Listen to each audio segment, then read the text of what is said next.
Saturday night Test, on test, that. test. Let's see. We'll see what's available. Yeah. Okay. Test. All right. Test. Those little tiny bits coming out, tiny bit. Let's open the spigot a little bit. Better. Okay, one more announcement. On Sunday night, tomorrow night, is this multimedia show, Hatikva. I talked to some of you about it, yeah, baby. And I got tickets for all those that I spoke to. So after the service, I'll pass you out your ticket. I'll give you your ticket. Turn it down just a hair. I have it. I will pass out your tickets right after the service. Don't worry.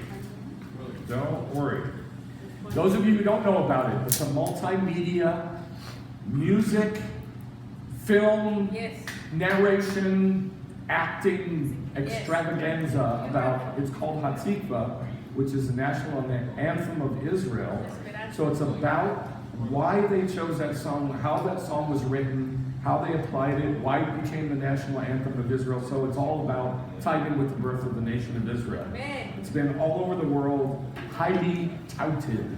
That means like it's a big deal all over the world. So if you want to go, it's Sunday night at 5 o'clock at the Fox Fine Arts Recital Hall.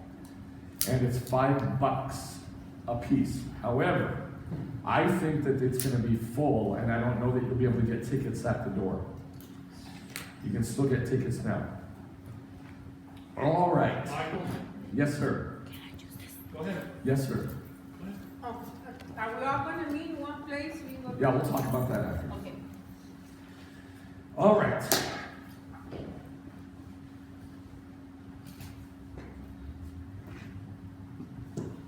The name of this Torah portion is very confusing. I'm hopefully gonna help establish for you, once and for all, you being able to leave the bondage of the law and enter the freedom of the law. Some of you are still, those fibers are still intertwined, and it's hard to separate in your head between dot law and tavniot, the pictures in the law. It came up when we prayed on Wednesday. We had a really good prayer meeting on Wednesday, by the way. And afterwards, we were talking about kosher. And just like that, everybody slipped into law and left the pictures immediately. Wow. And everybody started tapping me because I was being relentless, because I am Mike the Relentless. And it is so hard to stay focused on the pictures. It's just hard, even for people who've been doing it and thinking like this for years. It's hard. So we're gonna work on that today. And it does take work. You gotta work at this to stay focused and stay centered and keep your mind on the pictures. It's tough. So we're gonna take the most basic thing of all, food. We're gonna talk, because that's the Torah portion this week. Now the name of the Torah portion is command. Except it's not command.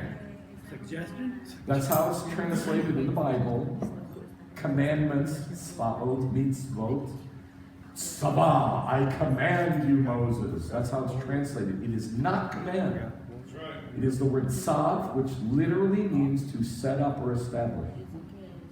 That's all it means. That's the name of the Torah portion, set up or establish. But if you read 98% of commentaries, they all translate it as command. And I'm talking about Messianic Jews. I'm talking about Christians. I'm talking about Orthodox Jews, conservative Jews, Reformed Jews, every Christian. Everybody translates it command. It is not command. And it's very difficult to not think of God as saying, I want you to do this. Now do it. And you go, yes, sir. Oh, yes, I love you so much, sir. So I shall do thy will, O Lord, and I shall obey thee. Even though the word obey never appears in the Bible, never, unless it's talking about a Greek or Persian king, That's right. and the word command never appears in the Bible unless it's talking about a Persian or Babylonian king. Period. Sorry, an Egyptian. Period. I know that's hard to get your head wrapped around. Hopefully we can work through some of this stuff and get some more today. So, this is called Go Fish. Go Fish. Because we're going to talk about the fish. But before we talk about the fish, we're going to talk about other things in the, quote, kashrut, or kosher laws. Say kashrut. Kashrut. That is what Judaism, the traditions, in Greek, by the way, Judaism is paradosis, which is translated the traditions, but it is Judaism. It says in Psalm 74, Noda bihuda Elohim. God is known in Judah, in Yehudah, in Judah. That's Judaism. God is known in Judah. And he gave what they call paradosis in Greek, the traditions. God gave that. That's Judaism. Yehudaism. So, within Yehudaism, the paradosis, the traditions, is, quote, kashrut, the kosher laws. Let's go to Leviticus chapter 11. By the way, if you don't have a Bible, you're going to get lost. Because I've only got so much up on the screen. So, do what you can to get a Bible. These you may eat, whatever is in the water, all that have fins and scales, whatever is in the seas and in the rivers that does not have fins and scales, of all the living creatures that are in the water, they are an abomination. Now the word is disgusting to you. And they shall be disgusting, an abomination to you.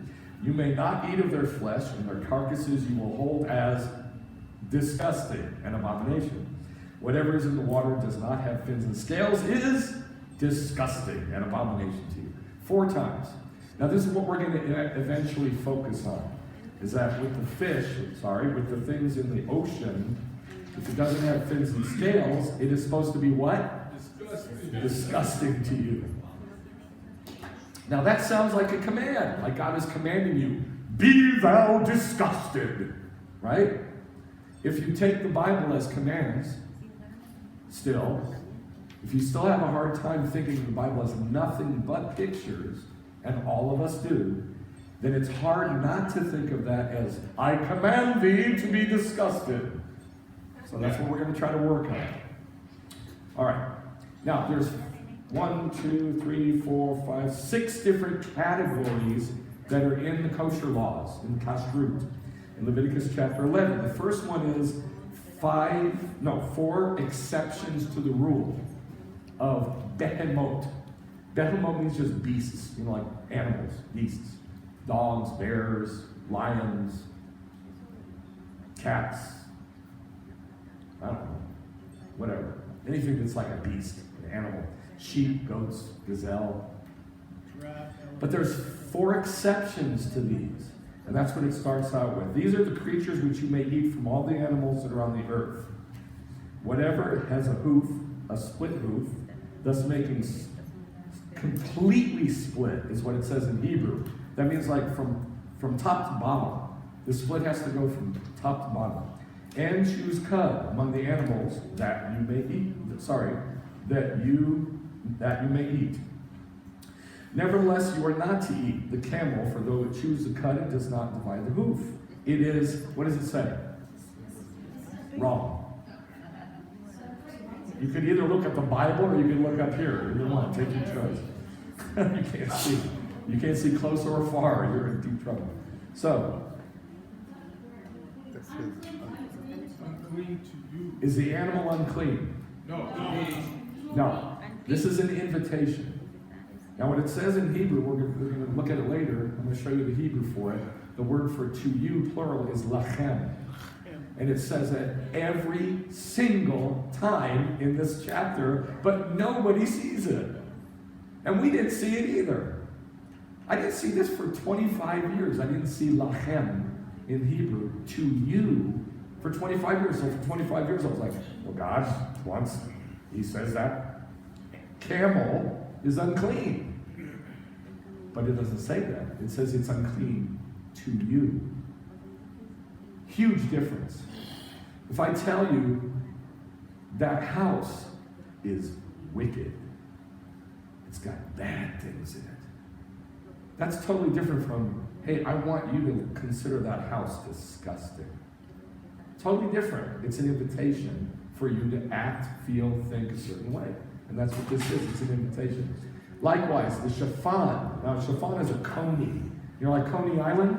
Yeah. There's a whole bunch of these running around in Ein Gedi in Israel. We saw them when we were in Israel. We went up to Ein Gedi. Remember that pool?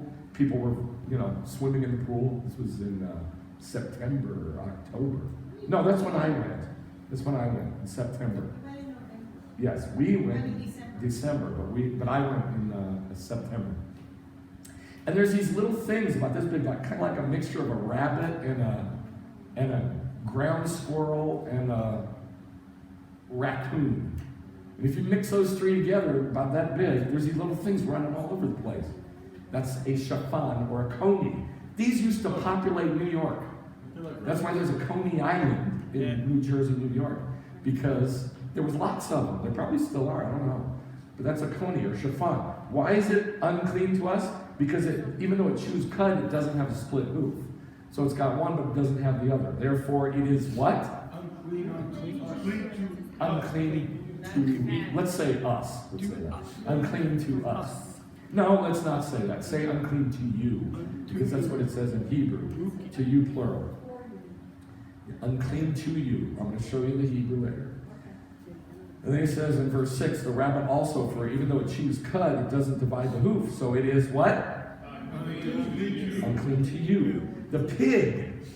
This is the one that every Jew centers on, even though it's only 1 out of 4. Why does everybody make such a big deal out of the pig? I'll tell you why. Because Christians love the piggy. They love the piggy. Every single special meal in Christianity is accompanied by the pig. And by the way, this is not arbitrary, this was planned. They wrote about it in all these documentation that they found from Catholic, actually before it was Catholic, from, quote, Christian, but not Christian, Byzantine, Roman Empire, quote, Christian writings, and then onward into the 300s, 400s, 500s that said, you must have pig at this meal, and this meal, and this festival, and this special time. Right. This was done rationally, by forethought, to remove food, which we'll talk about later, to remove food and replace it with pig, which is not called food. It's called what? Disgusting. Nope. What's it called? What's it called here? Unclean to you. It is not treif. It is not unclean. It's not disgusting. It's unclean to you. And that's all he says about it.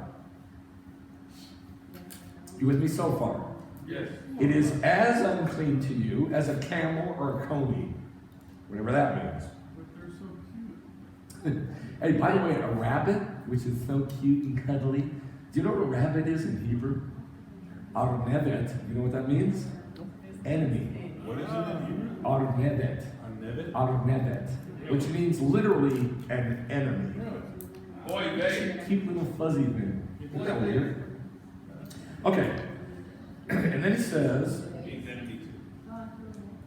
the pig, even though it divides the hoof, thus making a split hoof, it does not chew cud, therefore it is unclean to you. Don't eat their flesh or touch their carcasses. They are unclean to you. And that's all it says. Now, about the water creatures, the one that we're going to talk about. These you may eat, whatever's in the water, all that have fins and scales, whatever's in the seas and the rivers that does not have fins and scales.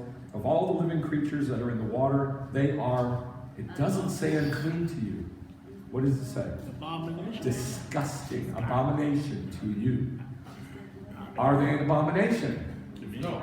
No, they're an abomination. You're invited for them to be an abomination to you. That's number 1. And they shall be an abomination to you. Number 2, you may not eat of their flesh, and their carcasses you shall hold as. Number 3, an abomination.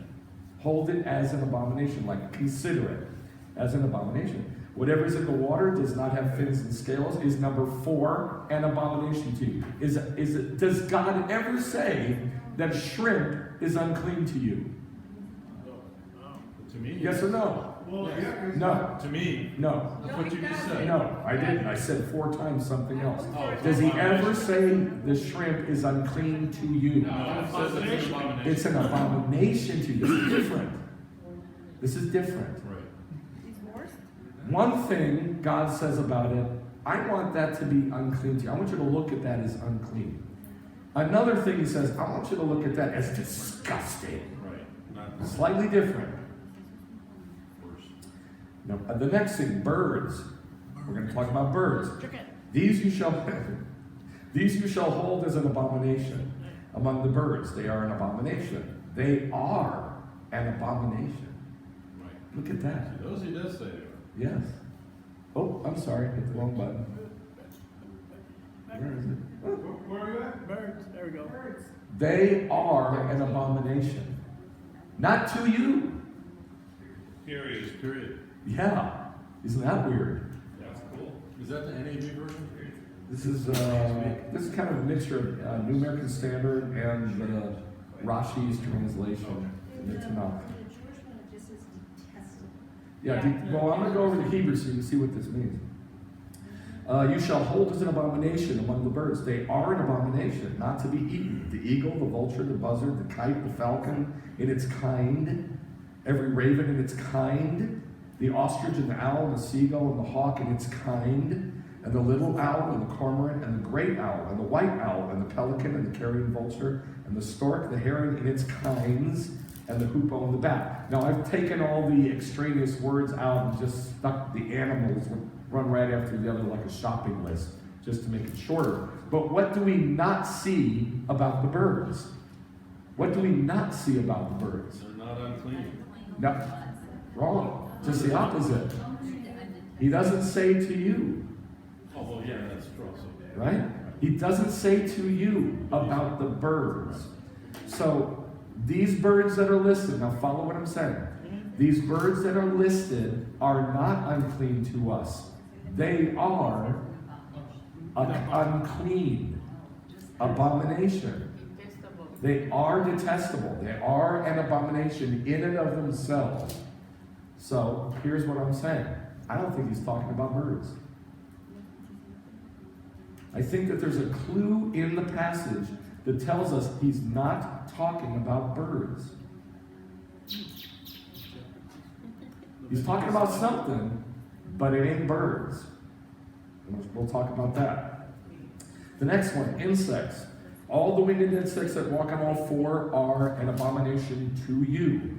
Yet these you may eat among all the winged insects, those which have above their feet jointed legs with which to jump on the earth. The locust, the katydid, the cricket, the grasshopper, and all of these say in its kinds. This is very important. But all other winged insects which are 4-footed are what? What? Abomination to you. So now he goes back to, I'm inviting you, I'm inviting you, I'm inviting you, I'm inviting you. Look, if you want to eat shrimp and lobster and rat and mole and lizard and Alligator. pig and alligator, doesn't matter. Snake. But I guarantee you this, you're not responding to the invitation that God's giving. And it's that simple. And it's up to you. It's that simple. I'm inviting this. If you do it, you do it. If you don't, you don't. That's all there is to it. Yes, sir. I got a question. How do you follow through it without making it a command or obeying it? Hopefully, the question is how do you follow through with this without making it a command, a law, right? Right. That's what hopefully we'll get to at the end. By the time we work through this, hopefully your mind will begin to figure this out. Okay, that's what we're working toward. All right, beasts. Concerning all the beasts which divide the hoof but do not make a split hoof, or which do not chew cud, they are what? Unclean to you. They are what? Unclean to you. They are what? Unclean to you. Unclean to you. Whoever touches them becomes unclean also. Now this is talking about ritually unclean, which means you can't go to the festivals.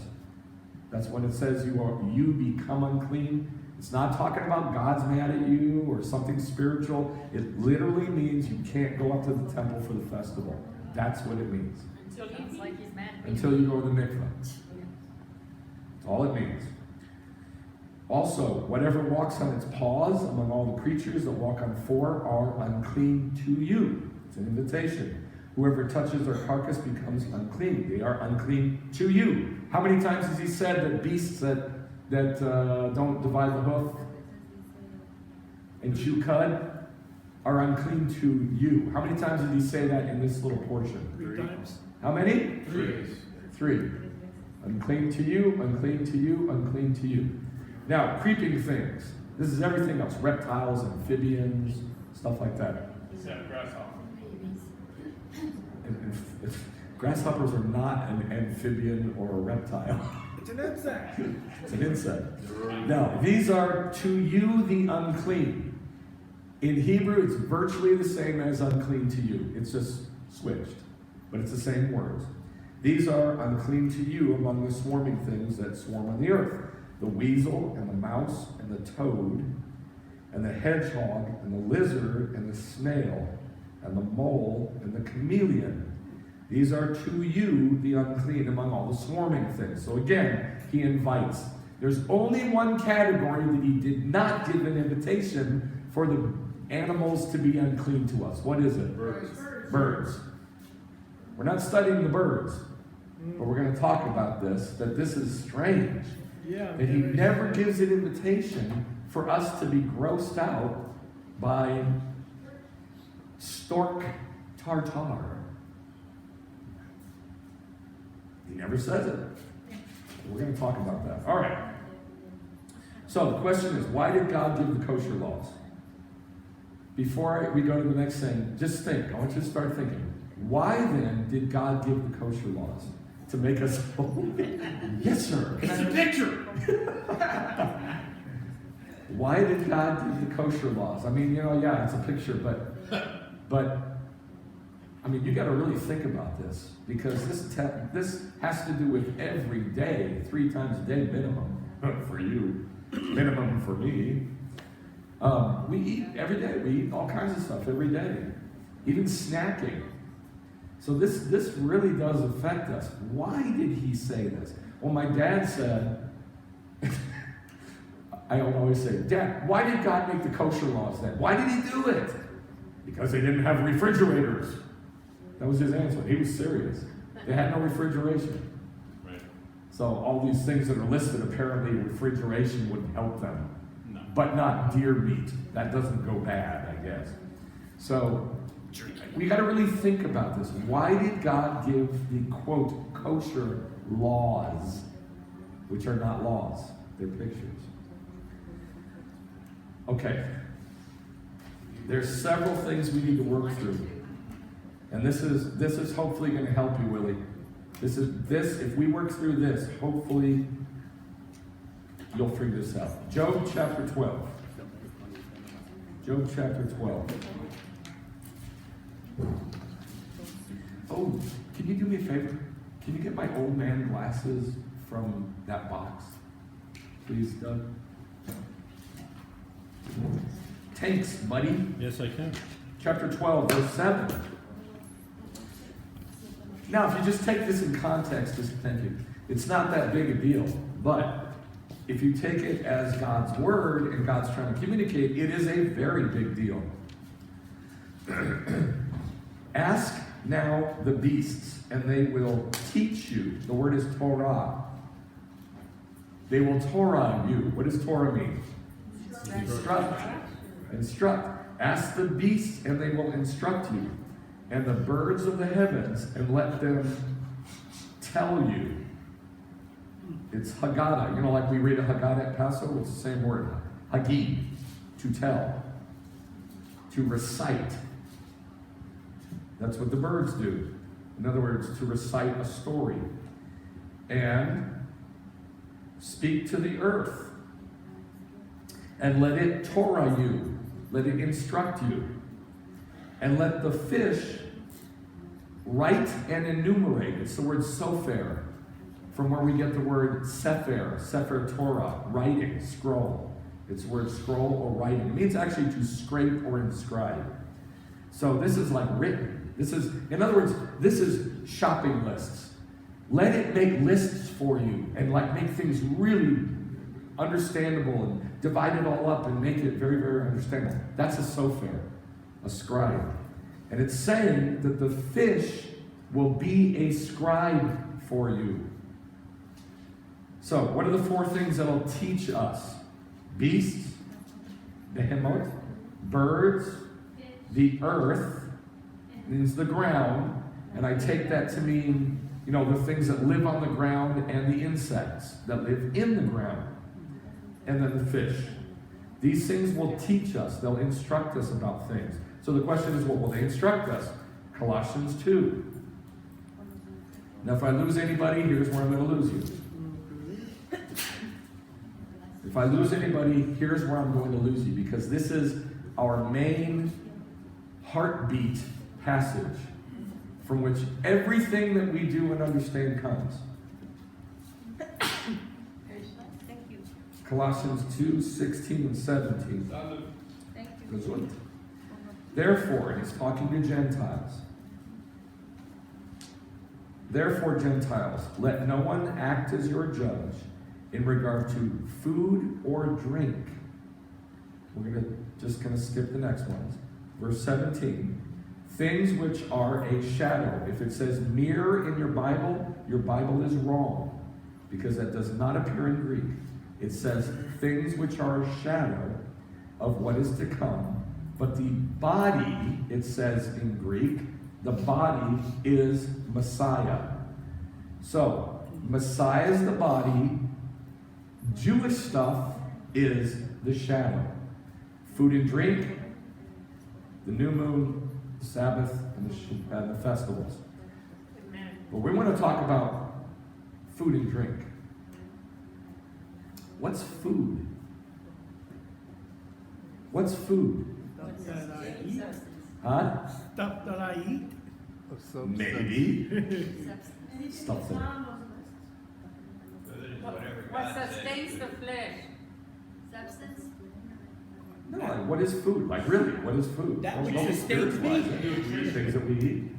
Same thing. So, if you go to Indonesia and you have monkey brain, that's food, right? Not me. Go to Philippines, have palomps. Right. That's food, right?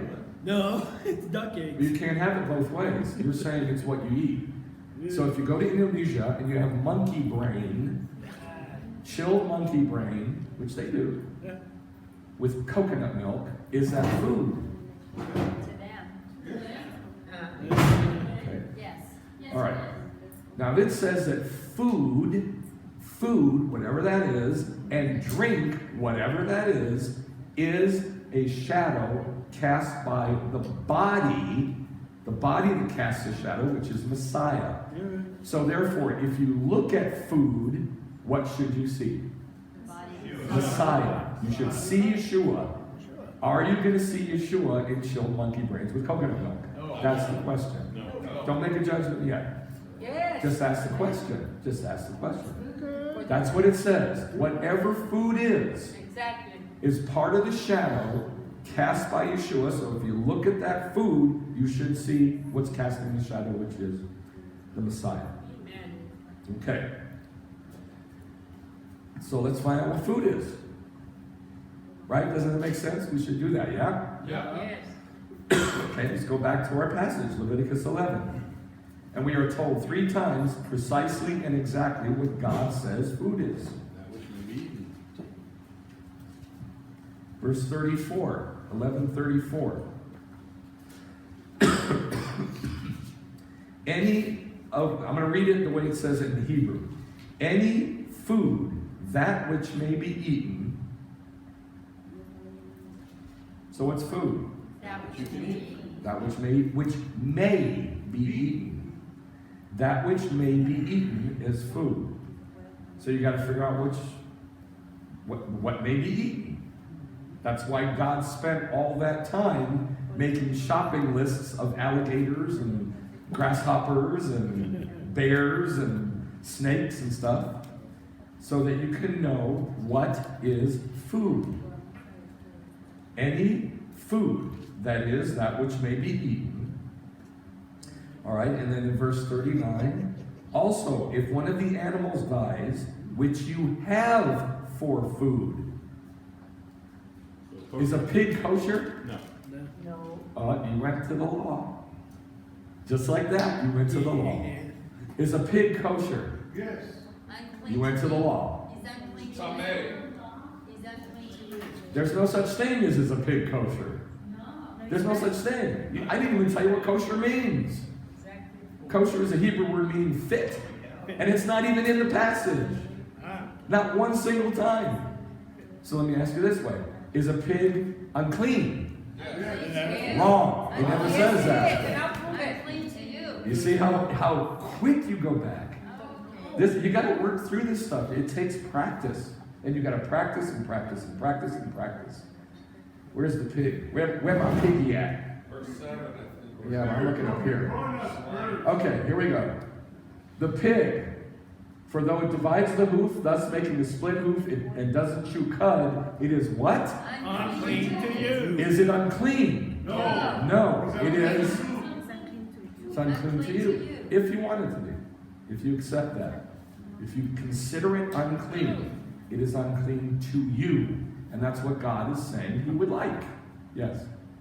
You can grab a raw pork chop, I told you the other day, and pour some Coca-Cola on it, and in 1 hour you'll have hundreds of worms. Nobody cares. Nobody cares. That has nothing to do with what we're Well, talking I've seen a about. lot of people little. Stop. You're talking about health. And this has zero. From eating pork. No, this has zero to do with that. I'm trying to change your mind so that you can stop thinking law and start thinking pictures. Well, I see That's the all. picture, the No. worms, That's brains. all. No, you can't go there. I That's searched 37 years. you can't do that. You need to change your mind first before you go there, because you're going to health, and that doesn't even appear in the passage one single time. Keep that in mind, because we're going to get to another piece that will help you with that. I guarantee it. It doesn't say it's unhealthy to you. That's right. It doesn't say it's unhealthy to you. It doesn't say it breeds worms. It doesn't say I want you to stay healthy, unlike the Gentiles. What else have I heard from believers, from Messianic Jews? It doesn't say that it'll set you apart as holy. It doesn't say any of that. It says it is, what is the pig? Unclean to you. Period. Unclean. To you. So, if you consider it unclean, that means that you are saying, okay, I accept that invitation. You notice how I didn't say I'm being obedient. Listen. I said, yes, I accept that invitation. Okay. Verse 47. Wait, let's do 39 again, because you got trapped. Also, if one of the animals dies which you have for food, is shrimp unclean? No. Is shrimp unclean? You gotta answer. No. No. What is it? It's vegetable. Right. Abomination or detestable To you. to you. Cockroaches. Does it say that? Does it say to you? No. No, it just says vegetable. Wrong. It says 4 times. Abomination to you, abomination to you, abomination, abomination to you. It says it 4 times. So, is shrimp unclean? No. Come on, answer. Play my game. No, it is what? An abomination or detestable to you. It's an invitation. Simply an invitation. Shekets. Now, is shrimp food? Yes. No. No, because if you accept the invitation and say, that's disgusting to me, it is no longer food. It's no longer food. I like that. I See, like it's that. simple. Yeah? Got it now? I like Good. that. Okay. Simple. It's not food. Food is what God says It's food. is on the shopping list Yes. that He invites you to consider as clean. Whatever ain't on the list that's unclean to you. Can I throw a word picture in? Not right now. We got a long way to go. I'm sorry. We just got too much to do. All right, Leviticus 11, verse 47. To make a distinction between the unclean and the clean. This is talking about people, not animals. To make a distinction between the unclean and the clean people, and between the creature which you eat and the creature which is not to be eaten. Is shrimp, okay, I'm gonna trick you again. Is shrimp kosher? No. Not to me. No. Yes. I don't know, it doesn't say a word about kosher here. No. Does it say anything about kosher? No. Okay, let me ask you this. But it's not fit to me. You don't know that from the passage. All we know is what the passage says right now. You got to limit yourself to what we're talking about. Is shrimp, no, is mollusk, what do people like? Oysters. Is oysters food? No. No. Who says? Yes, it is. God did. Whoever eats them. That's right. Yes, it is, to whoever eats it. Is it food to Israel? No. No. There's the It's distinction. not supposed to be. There's a distinction. It's not food to Israel because God says this you may eat, or you, actually what it says in Hebrew is you eat. And this lo ochelet, this you don't eat. This you no eat. This you eat, this you no eat. That's what it says in Hebrew. So, hold on. And this is the group of people to which He's inviting this to be their life. So, it's your choice. It's your choice if you want to be part of that group or don't want to be part of that group. That's pictures. Yes, ma'am. Okay, so, And then I'll get to you, honey. so, I understand what you're trying to say, but if you look at what these animals eat, the pig and the shrimp, Yes. they eat unclean. Doesn't matter. Doesn't matter. No, it's a picture. Hold on. It doesn't matter. Yes, it is. Chickens eat their own poop, and they're clean to us. And they eat cockroaches. Hold on. Goats and sheep eat poop, No, clean your backyard. but they're clean to us. But it's So plain you're food. going beyond the bounds of what we're constructing here. Stay within the bounds of the construct of where we're at. If you want to bring that up later because it's come up, fantastic. But let's try to stay within the bounds of what we're discussing. Got it. Yes. All I was gonna say was, like, shrimp, is it food? Okay, it's not food to us, but it's not, it's, according to the scriptures, it's not considered, Considered by whom? God. Exactly. Okay. Considered It's by not God. considered by God food. Correct. That's my point. Therefore, just because a person is eating it doesn't mean it's food. just Wrong. because it- Wrong. If you are in the pen, we'll talk about a pen, like a sheep pen. If sheep are in that pen, and every day the shepherd throws, just chicken feed or some grass or corn or whatever in there, and the animals eat that, that's their food.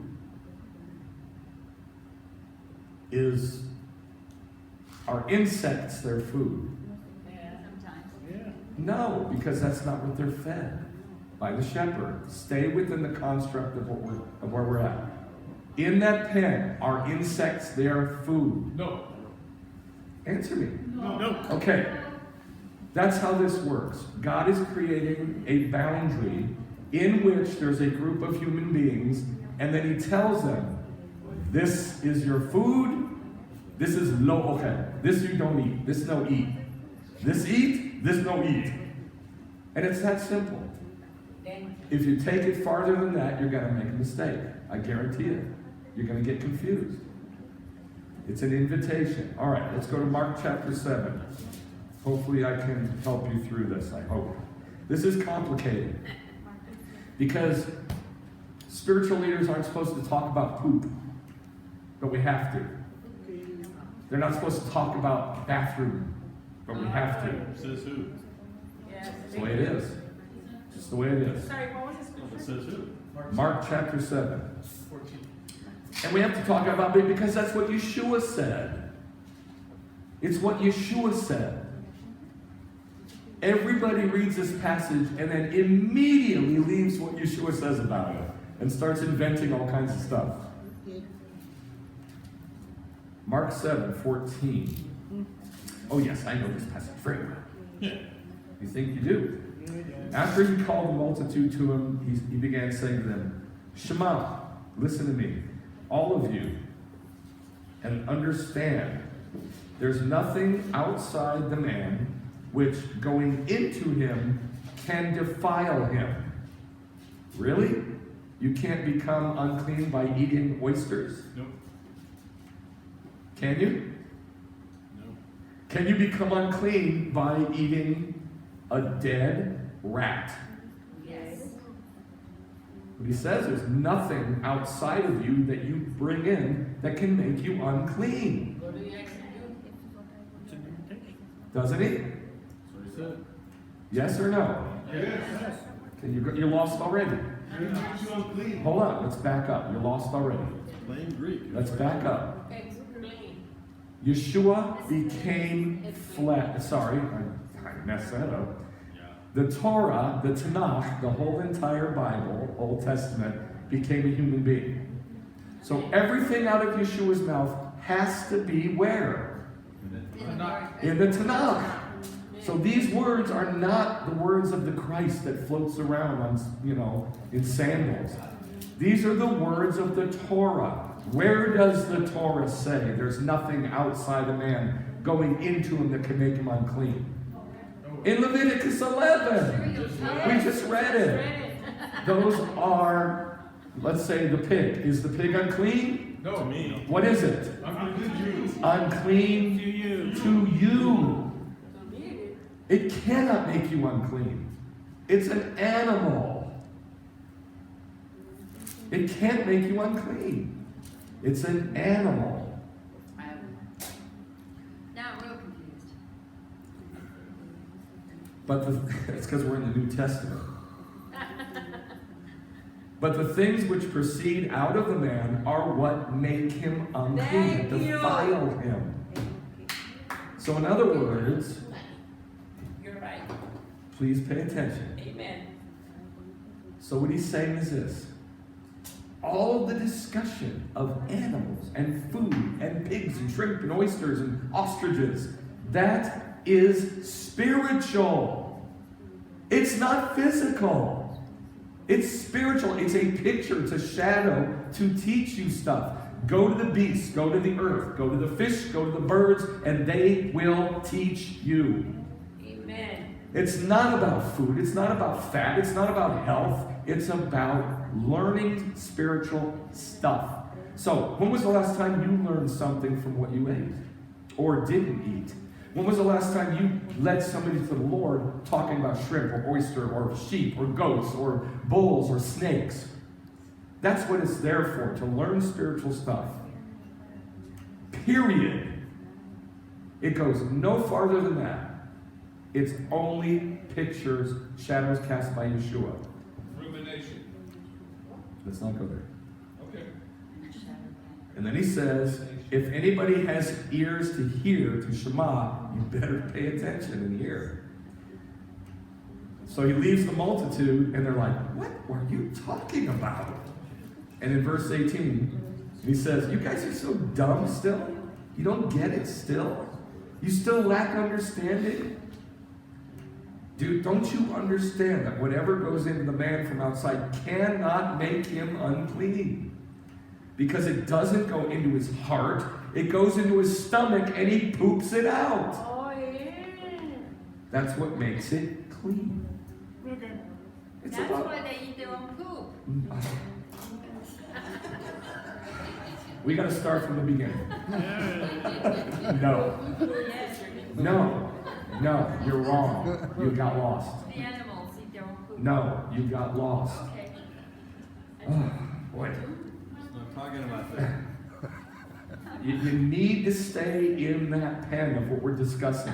Don't leave it. You're gonna get lost. Don't leave the pig pen. No. I'm just joking. I'm just joking. I know. Okay. Everybody loves to quote what Yeshua says next, but they just ignore what he just said. Verse 19, because it doesn't go into his heart, it goes into his stomach, and then he poops it back out. And that is what it says in Greek. It goeth into the draft. That means he poops it out. That's what it says in Greek. Thus, by saying that, declare all foods what? What's food? Food. That which we made. That we do eat. That which God said is food. Is pig food? No. Yes. No. So you can't have clean pig. Correct. You can't have clean pig. No, Yes. different. Because it ain't food. It may taste great, but it ain't food. Thank you. It is something to do. Say that again. Don't. Yes, I thought you were going to do it. Don't leave. It may taste great, but it ain't food. Is shrimp food? No. Is goat food? No. Yes. Yes. Is crocodile food? Yes. No. You ever tasted crocodile? Yes. No. Tastes great, doesn't it? It ain't food. May taste great, but it ain't food. Because God already told us what food is. You eat this, you no eat that. Read it again. Verse 19. Well, read verse 18. You still don't get it? Whatever goes into the man from outside cannot make him unclean because it doesn't even go into his heart. It goes into his stomach and he poops it out. That's what makes food clean. What makes food clein? What makes food clean? You poop it out. Thank you, Daniel. What makes... Your body processes it. Thank you for cleaning that up, Doug. Doug People said, have bacon in the heart. Can your we go body back to processes number it. 50? Turn it up, please. Your body processes it. That's right. But that's not what Yeshua said. He said you poop it out. That's what makes it clean. Rabbi, can you explain to me 15? If you don't mind, you got What? that? What? It's 15. Go back to number 15. Verse 15? Please. Yes. Again? Yes, sir. There's nothing outside the man that can make him unclean. But the things that come out of the man are what make him unclean. In other words, this has nothing to do with physical.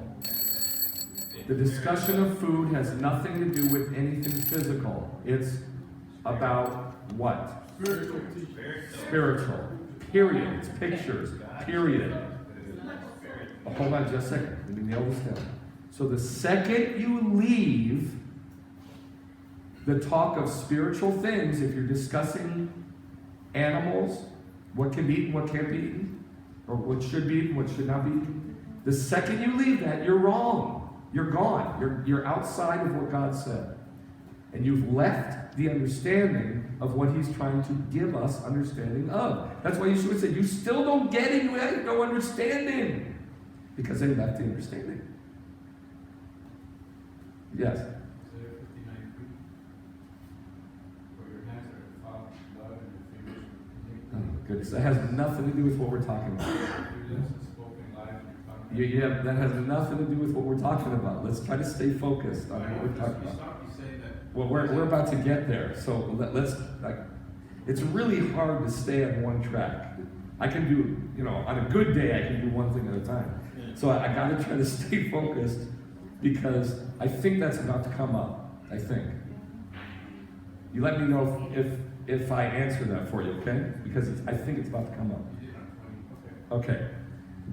So, are you with me so far? You get what I'm saying so far? Any discussion of animals and, quote, food is about what? Spiritual stuff. Period. Pictures. Question, quick. Yeah. In my Bible, at the end of verse 19, where it has, thus he declared all foods clean, that's in parentheses. Yeah, there's no Is that in the original parentheses. text? There's no parentheses. Okay. No parentheses. So that is in the original text? Yeah, it's in the original Okay. text. Okay. And thus he is not. It just says, but It goes into his stomach and he poops it out. Declared Okay. all food clean. Okay, got it. What makes food clean? What makes food clean? That you poop it out. It just touches you physically. Food. Food. That which may be eaten. Verse 20. That which comes out of the man, that's what makes the man dirty. Where does it come from? The heart. The heart. For from within, out of the heart, comes evil thoughts and fornications and thefts and murders and adulteries, coveting and wickedness, deceit, lies, sensuality, and envy and slander and pride and stupidity. All these evil things come from within. That's what makes you dirty. It ain't what goes in, it's That's what right. comes out. Amen. That's And it right. never touches your heart. You poop it out. So it has nothing to do with your heart. Because you poop that food out. That's what makes it clean. Because it never touches your heart. It's a spiritual picture to learn spiritual things. Period. Has nothing to do with health. Did that touch what you were talking about? Abe? I'm sorry? I don't know what you said. Did that touch what you were talking about? When we look at Leviticus, and I was saying about the things that God instructed for a purpose. What purpose? To set his people aside. Wrong. To teach us spiritual things. Listen. It's a shadow. Be nice. It's a shadow cast by Yeshua. So if you look at the body casting the shadow, and you look at the shadow, you see Yeshua. Period. It wasn't to set his people apart. It wasn't to make them holy. It wasn't to do anything, which we'll talk about in a few minutes. What is holiness? We'll talk about that, I hope. It was to be spiritual pictures of spiritual things. So we can learn spiritual things. Period. Doesn't give him guidance. No, to give us spiritual pictures of spiritual things so we can learn spiritual things. What are pictures of the children's life? 15 times. Okay, 1 Timothy chapter 4. We got to move on. 1 Timothy chapter 4. The Spirit explicitly says, where?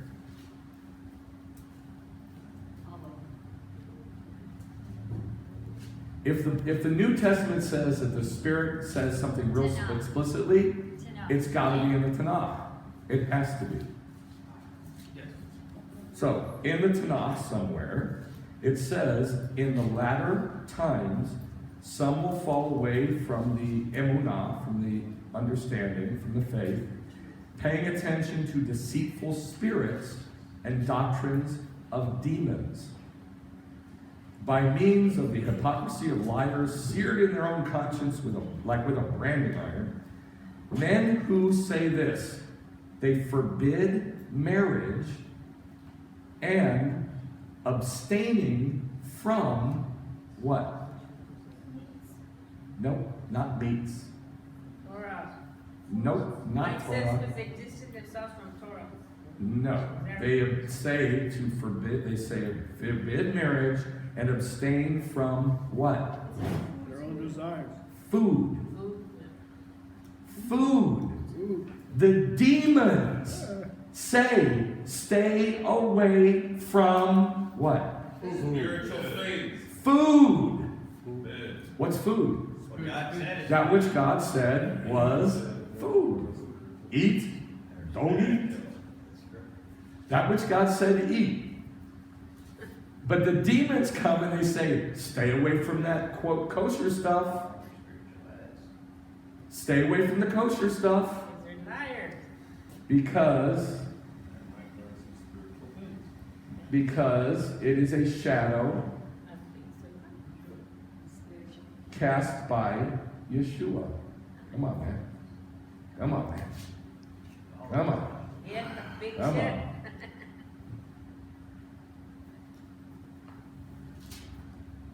Whoops. Hit the wrong button.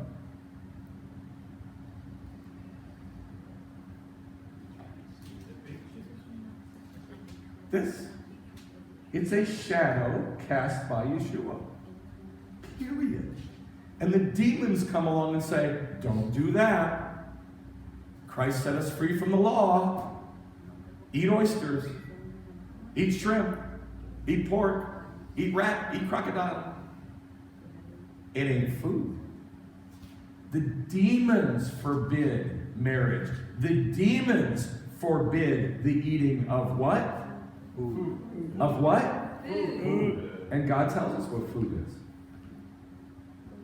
The rationale of doing it is where you get lost. The rationale of doing it is simple. It's this. It's a shadow cast by Yeshua. You want to learn about God? You want to learn about Yeshua? Don't eat an alligator. And you might learn. Don't need a pig. Don't eat a pig. And you might learn. You might. If you listen to it. Because God says the beast will talk to you. Doesn't it? Yes. Yeah. You got to listen. You got to listen for it, to hear what these creatures have to say.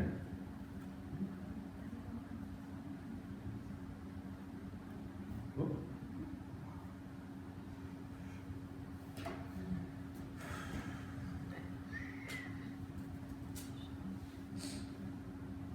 Let's keep reading in 1 Timothy 4.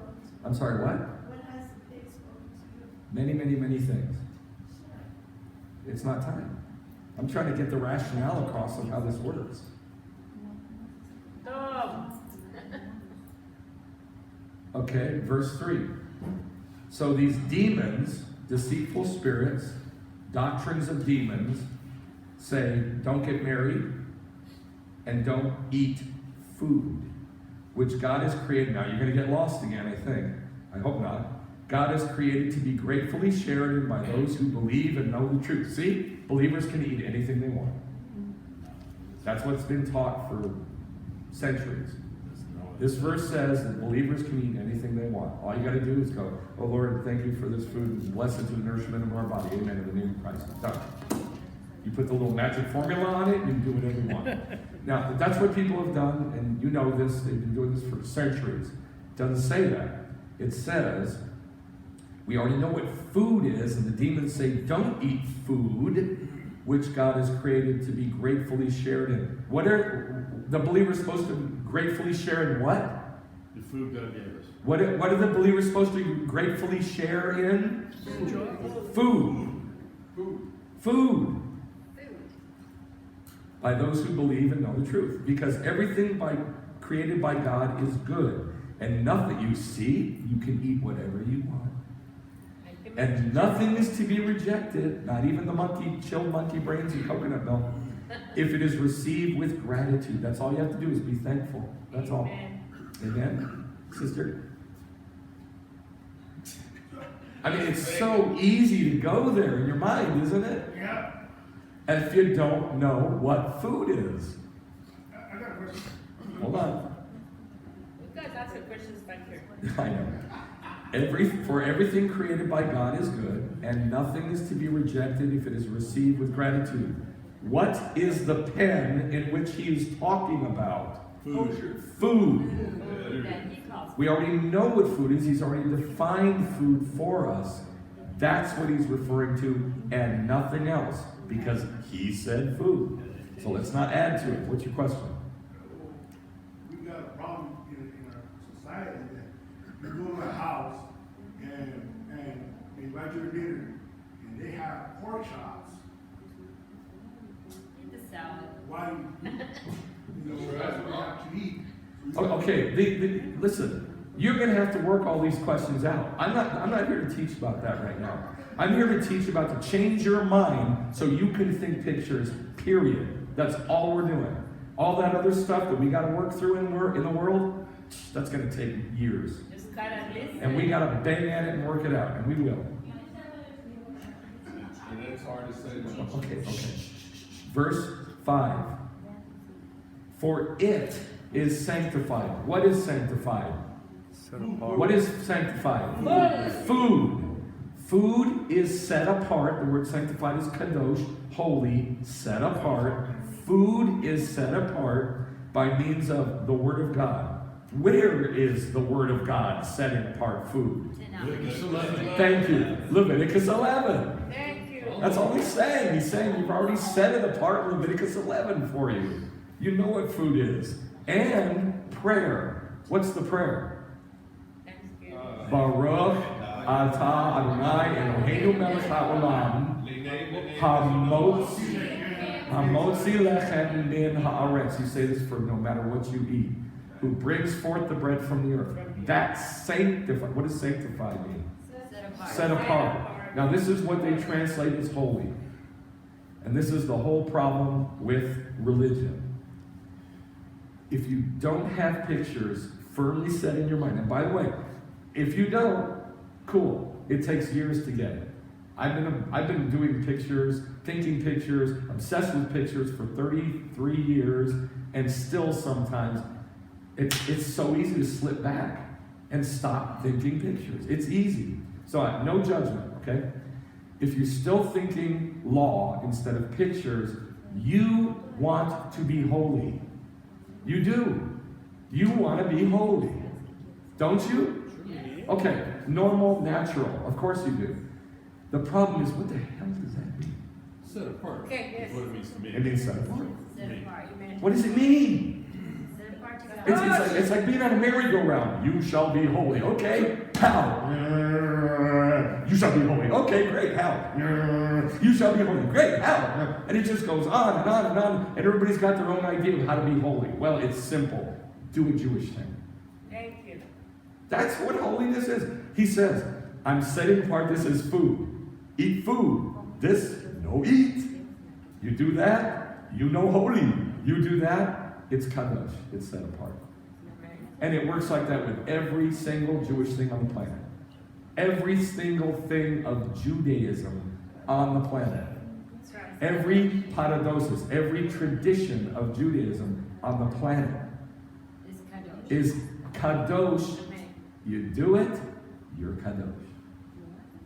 For that moment that you're doing it, you're kadosh. And then you go back to being Mike.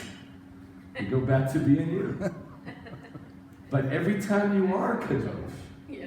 and you're doing that Jewish thing, and it preaches to you, hopefully, that shadow shows you something spiritual, and it preaches to you, you get a little higher, a little higher, a little higher, a little higher, a little higher. And that's all there is to it. That's the whole thing. Yes, ma'am. But? You're going to start us out with but? Therefore, It is holy, it is kadosh, because you see it as a picture. that is correct. Not It's because holy you because are you see it as a doing picture. as in obedience.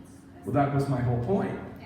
If you're doing it for that moment because you're doing a Jewish thing and it preaches to you, you are holy. If you just do some Jewish thing, that ain't going to change you one single bit. Not one single bit.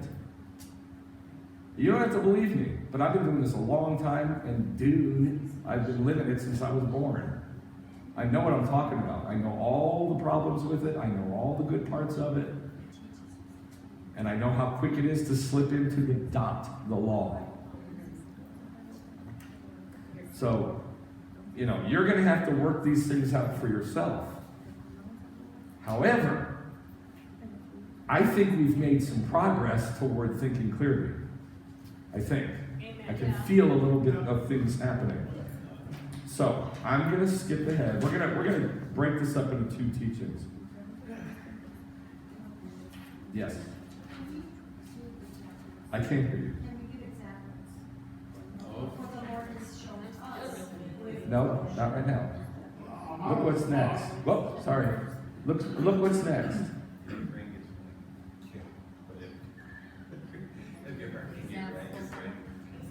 Examples of how this works. How to see it as pictures. Now we're not going to go through these. We're just gonna touch on one of them, just one. Which kind of creature did God not say it's unclean to you? It's abomination to you. birds. Wow. Birds. Birds. He never says that about birds. He says it about the other creatures on the planet, but not about birds. So, what's bizarre about this is I don't think he's talking about birds. I think he's talking about flying things that are disgusting,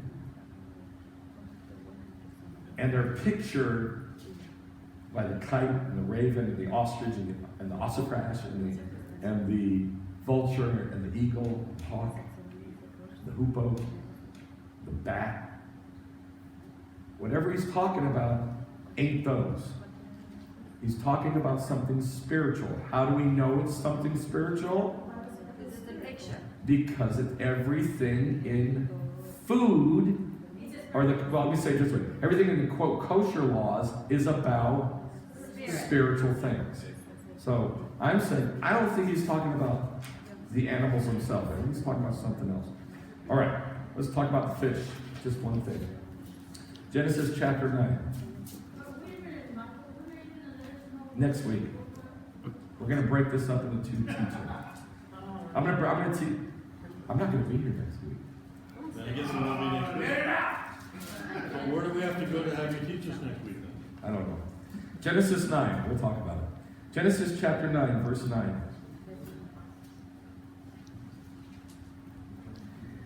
I myself establish my covenant with you and with your seed after you, and with every living creature. Now this is, Noah comes off the ark, and they're all there, and he's offered sacrifices of the animals that God says are clean animals.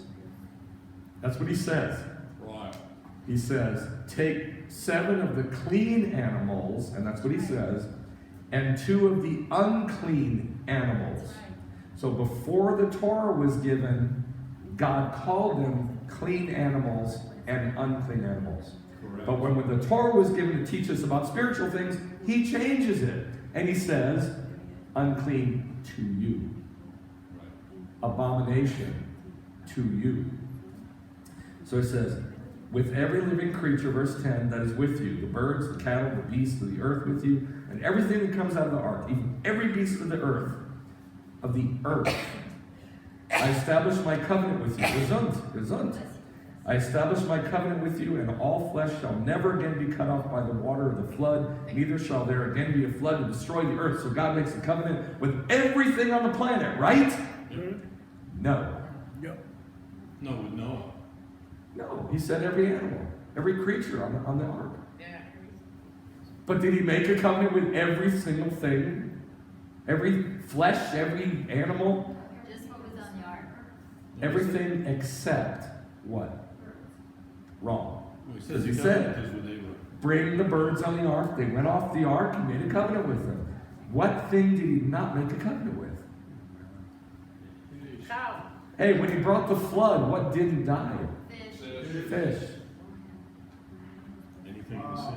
Anything in the sea didn't die. It just kept going, kept producing.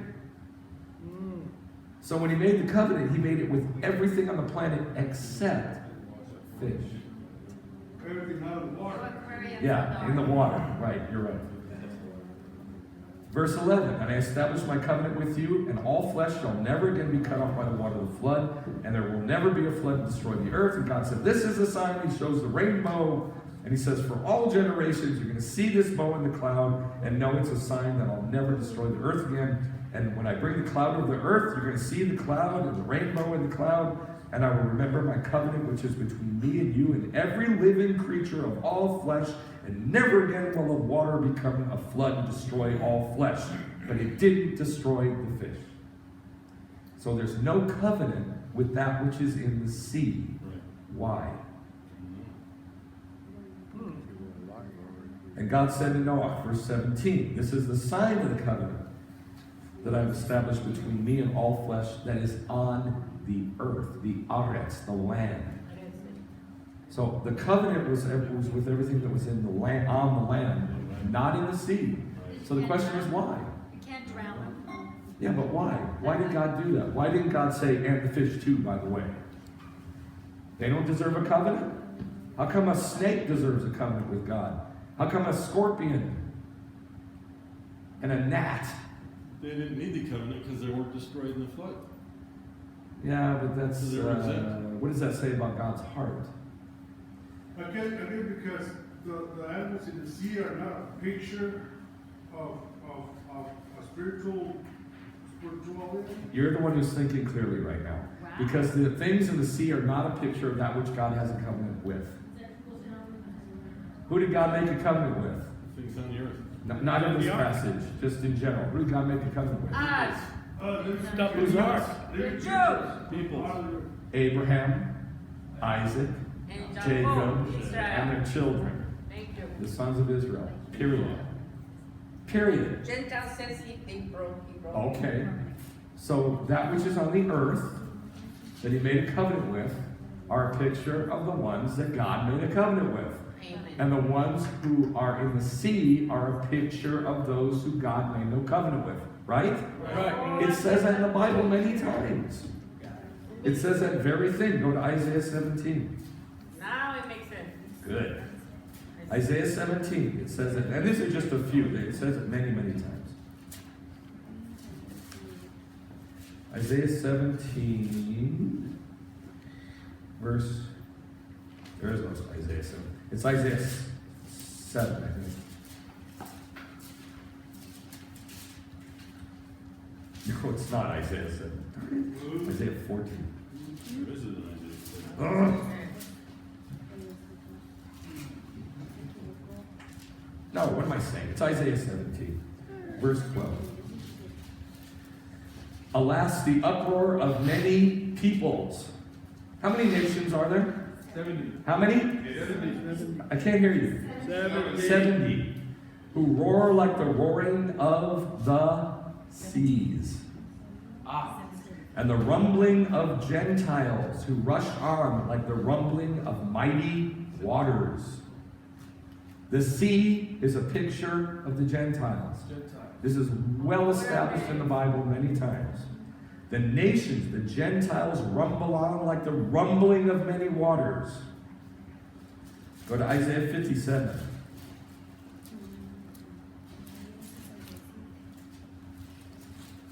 Oh, Hashem. Verse 20.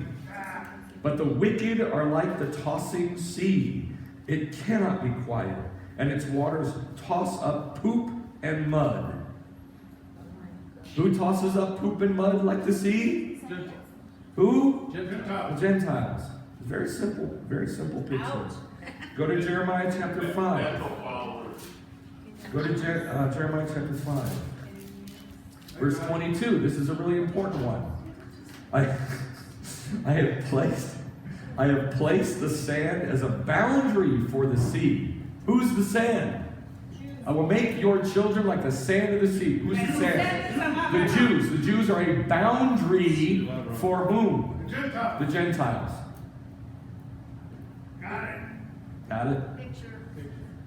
I have placed the Jews as a boundary for the Gentiles, an eternal decree, so the Gentiles cannot cross over it. Even though the waves toss and they get nuts, they can't prevail. Even though they roar, they can't cross over the Jews. They cannot. Because the Jews are there as a boundary for the Gentiles. That's right. Revelation chapter 13. That's why he didn't make a covenant with the fish. That is correct. That's why he didn't make a covenant with the fish and the other things in the sea. Get the picture. Revelation 13. And I stood on the sand of the seashore, and I saw a beast coming up out of the, not the sand, coming up out of what? Sea. The sea. Who are the sea? The Gentiles. And Oh, by the way, yeah. there's a whole lot more verses. These are just 4. There's lots and lots and lots of verses in the Bible that say that the Gentiles are pictured by the sea. That's why there's no covenant with the things in the sea. Okay. When God made the covenant, he made the covenant with all the things that are on the earth. On the sand, which is the Jews. Yes. And he made no covenant with the things in the sea. And there's all kinds of weird stuff in the sea. So the Christians got it right when they picture the fish. Oh, they have a little fish on the car. But please don't leave what I'm teaching. Please, it's really hard to. It's hard to comment on stuff when you guys just go off in left field. It's difficult. Please stay focused, please. I'm begging you. I mean, we're at the very end, and I'm sweating like a pig up here, like a unclean to you pig. You know, have mercy on me. So the reason he made no covenant with the things in the sea is because the things in the sea are a picture of the Gentiles. And the things on the earth, if they have split hoof and chukad, are a picture of Jews. It's your job to go find out why. It's your job to go find out why they have to have fins and scales. I'll give you a hint. Just a hint. Why fins and scales? Fins is snapir in Hebrew. And it says in Josephus it comes from nafar, which means to flee, hasten, to propel. It makes sense, right? To propel. Moves them fast. Coming from para, which means to bear oneself along swiftly. That makes sense. But sharks have fins. And they're fast. But they don't have scales. So what is scales? Scales is kaskishet. Kaskishet. And it means from peeling off, like you have a tree and you peel the bark off. Well, which way do you have to peel it off? Circular. You got to go around to peel it off. And so it comes from the word kasa, which means to peel off as bark. In other words, a circular motion. To turn, to frame in a round form. A kashbe, which same root, is a cup around, right? But look at this. That's kasa, and this happens very, very, very often in Hebrew. Spelled with a shin instead of a sin, it's kasha, and it's the same looking word, but it means something completely different. To be hard or heavy or make hard or difficult, harsh, obstinate, or stubborn. Something. Say that again. Typical Jew. Yes. Yes. Remember, the fish have to have fins and scales to be kosher, to be clean, be fit, to be a picture of something holy. And the Jews are that. They gotta have that. It's like a curved thing, a curved thing over thing over thing over thing over thing. Now in Job 41, it's talking about Leviathan, the false Messiah, and it says his scales are in Hebrew maganim. What's a magan? Mogan David, a magan, a shield. God is our magan, our shield. Well, Leviathan's got maganim too. Because he's hard and obstinate and tough and arrogant and difficult and makes things hard and heavy. You can be. And it says in Job chapter 41, it says this, that these maganim are echad be'echad v'ruach lo yavo. They're one by one by one. So no spirit can come. Woo! Isn't that weird? Perfect. And yet, it's the right picture to have both. Fins that get you going, and scales that are protection, a magen. So it can be good or it can be bad.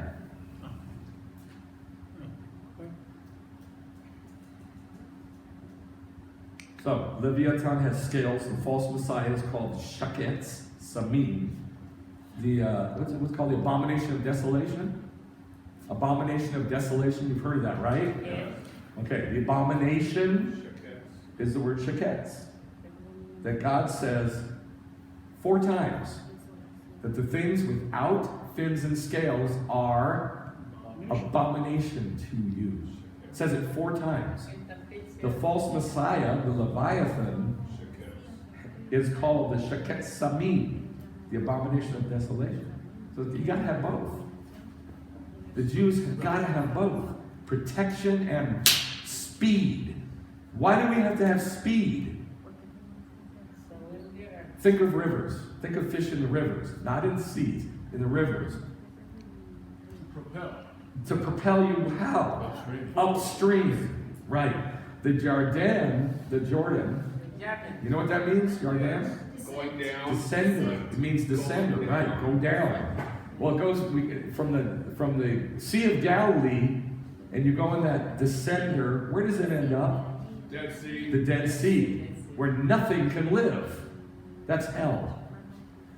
It's the way of the Gentile. The Gentiles go from up here, from Mount Lebanon, all the way down here to the death. But a Jew, you got to go against the stream. That's right. And you got to have something that pushes you that way. So you got to have something inside you that propels you to move against the flow of when they bring you to their house and they say, here's my lovely chilled monkey brains with coconut milk. What do? Get all nasty with them and start a fight? No. But you got to have something inside you that propels you to go, ooh, I want to know what that's a picture of. And that will probably give you the right answer every time. But you got to go to pictures, or else you're going to immediately go to a condemning, arrogant, law-based answer. I guarantee, I've seen this for 38 years of my life, that every time people start a discussion about food, it always goes to, yes, well, we don't eat that because we would like to be holy, we want to be obedient before Hashem and feel His presence. You liar. That is a bunch of nonsense. What did it teach you about Him? So, it's hard to do this and do it consistently, but you got to practice. You got to practice all the time. And you're going to screw it up, I guarantee you. You're going to screw it up. So don't get all freaked out when you say the wrong thing and you go back to saying, well, I just want to be holy unto Hashem and I want to be obedient to my God. And you're so beautiful and put together. The second you go there, you're done. You're cooked. You're not learning anything about God. You're a dead fish. You're a dead fish. Right? You're not learning anything about God. I guarantee it. You may look good. You may feel good about yourself. But it ain't going to teach you anything about the kingdom. I guarantee you that. Because the kingdom ain't like that. That's ego. It is ego. It is. Flesh. It's flesh. I hate to say it, but it is. Please. All right, that's all I can do. You come on your top, you're Jew. The Gentiles were grafted in. Can you later give us a lesson on the grafted? Let me just say a little thing about it. We've talked about the Gentiles being grafted in 1 billion times, but let's talk about it with this. Yes. That pen that God created of that's food to you, and this pen over here is unclean to you. It's an invitation. Jews do it because we're taught to do it. But what about you Gentiles? If you accept the invitation, you're going into the pen with the Jews. And you're saying, I'm living like the Jews, right?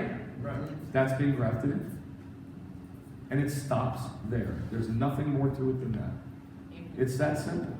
If you want to do it, do it. If you don't want to do it, don't do it. You want to learn. If you want to go in that pen, and you want to be in that pen, and you want to learn how the shadows teach about spiritual things, do it. They don't want to learn. A guy from out of If you don't want to Gentile learn, churches. there's a million places you can go where you want to learn. Yeah.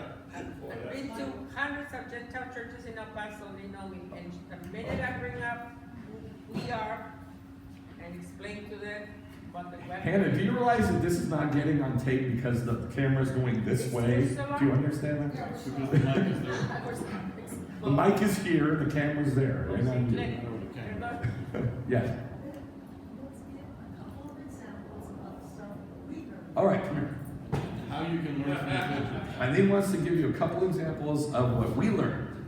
Because Pat asked that. I know. don't know where to turn. Please, please.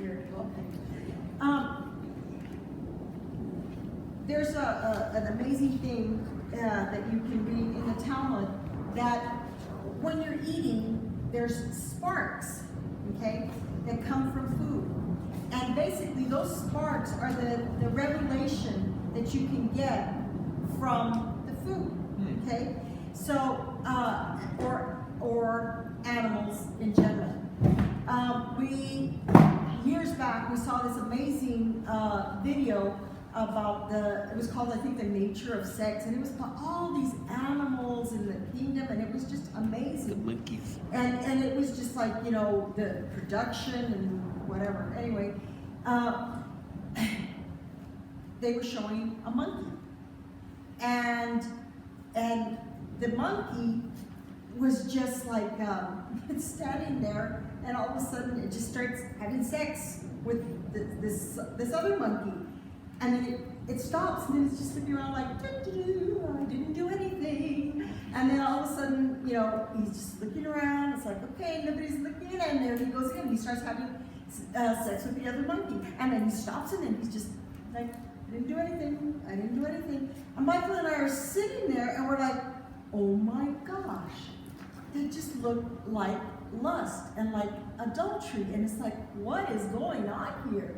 And the further we looked at this particular animal that is not kosher to us, that we don't eat, we're seeing a spiritual picture of lust, okay, through that animal. All right, that's one example. There's another example. As we started studying the cow and the sheep and different animals that are kosher to us, that God says, yeah, eat. What we learned from that were the number of stomachs that these particular animals have, okay?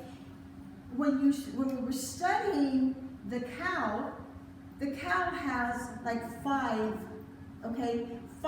different breakdowns, okay? You can say 4, but it's not 4, okay? It's actually 5 because of the esophagus. The mouth? It's actually considered 5, and each one of those is a breakdown of the meal. Well, it was really amazing because as we were looking at the 5 breakdowns in the cow, it was like looking at the 5 gifts that God gives each of us as a pastor, teacher, prophet, evangelist, and the apostle. Nice. And it was amazing because for us, we were looking at that and we were going, all the gifts need to be functioning in every congregation. Amen, that's right. In so order. If every congregation is allowed to use those 5 gifts, your food, your spiritual food, is going to go down and it's going to produce growth. Amen. Okay? But you've got to allow the 5 gifts to move freely. Amen. So you can look at the cow and go, oh my gosh, I Wow. can see it. I can see the 5 gifts. And every single animal can teach you that. You are getting a spark. You're eating and you're saying, oh my gosh, I can see this. I can see why, you know, God is telling me, yeah, that is clean for you. I want you to eat that. Because he's trying to show us stuff for the now, but he's trying to show us stuff for the kingdom. Okay? So, I mean, those are just little things. Huh? Is that it? Yes. So those are just little things. Great. King. Awesome. Thank you for sharing. Careful. Oh, Yeah, Oh, sister. Here you go. that was a no-no. Oh my God. Thanks, Ivy. And that is, of course, the tip of the iceberg. That's it. Okay, let's pray. I mean, I could do this all day long. Okay. Please. But I just can't. We can't. oh, come on. So many limitations on Yeah, this. we're still But broadcasting. this is just starting to work toward that ability to stay focused on pictures. It's really difficult to do. But we'll keep practicing and practicing and practicing. And we'll get it. We'll all get it together. So let's pray. Father, thank you so much, Heavenly Father. Father in heaven, Hashemayim, in the heaven. Thank you, Lord, for taking stuff from heaven and putting it down on earth with the Jewish people. Your body of traditions, which is Judaism. Thank you for that you are known in Judah. You are known in Judah. You show yourself in Judah. And Father, thank you for the pictures of the animals. I mean, we just don't know anything. We don't know anything about it. Just such a tiny little bit, but I ask that you begin to peel back the skin and the layers, the muscles and the bone, the sinews and the connections and the joints, so that we can see how this works for us, so we can know you. That's what this is all about, to know you, to know you. We want to know you like you are known in Judah. In the name of Yeshua, give us your Ruach HaKodesh. Amen. Thank you, Rabbi. You're welcome. Let's,